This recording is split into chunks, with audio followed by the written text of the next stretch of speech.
This episode is about investing small dollars in Hawaii tax defaulted property auctions and making big profits. The magic happens when you know the rules. Hawaii has 5 counties authorized to auction tax defaulted real estate. The highest bidder wins the auction. The auction is an oral bid. That's a shout-out process held at the county offices. This is a live, in-person affair, and it's open to the public. From my past experience, I've noticed that the majority of the attendees at auctions are there to watch. I call them looky-loos, and they're observing and they do not bid. The winning bidder will receive a deed to the property. The deed's a little bit different. It's called a redeemable deed. Now, I'll cover a redeemable deed and its definition in just a few moments. But first, tax defaulted property auctions in all counties across the United States are controlled by the legislature. These lawmakers create the laws they call statutes. Users can find the state statutes, those are the laws, on the state website and the county website.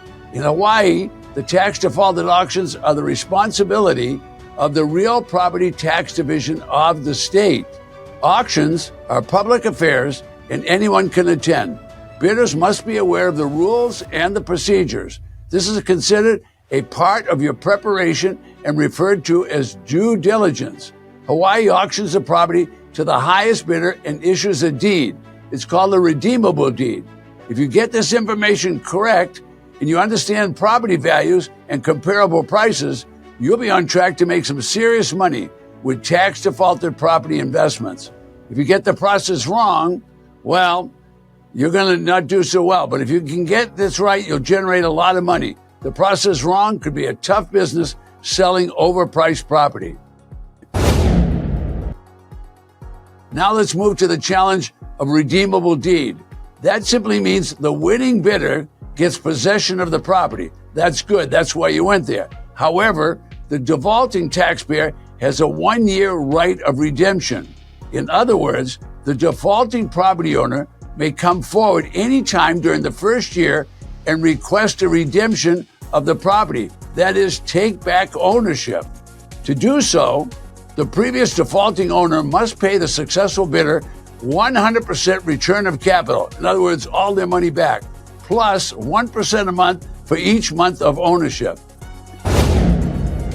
The sale is as is, buyer beware, caveat emptor, meaning the buyer is responsible for any problems that might arise from the purchase. Now, what do they mean by all that? That means there's no guarantee pertaining to the title. The title could have defects, plus the county makes no judgment or warranty regarding the property condition.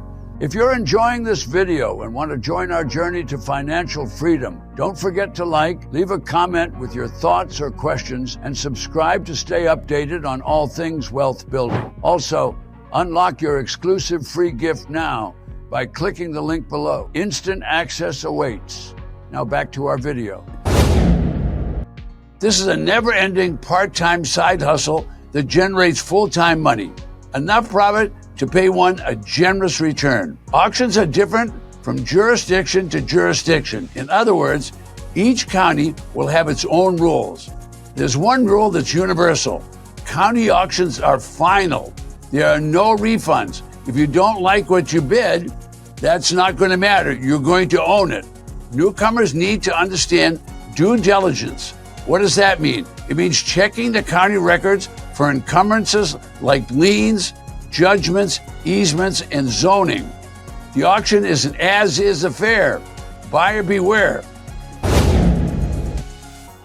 Municipal liens and federal liens, unlike mortgages and deed of trust loans, which the Treasury usually eliminates, these municipal and federal liens remain attached to the real estate. In closing, I want to stress the auction process starts with boots on the ground. Uneducated speculators bid on properties they have not seen. Not only is the property important, but you should also check the neighborhood. It's not just knowing the property condition. The bidder must know the neighborhood and its reputation. The next buyer will see that neighborhood before they see your property. Your auction bargain in a bad neighborhood may be very difficult to sell. I'm Ted Thomas. Check out our YouTube channel for more helpful information on this 200-year-old predictable safe, and secure way of making money in real estate. Thank you for watching, and see you on the next video.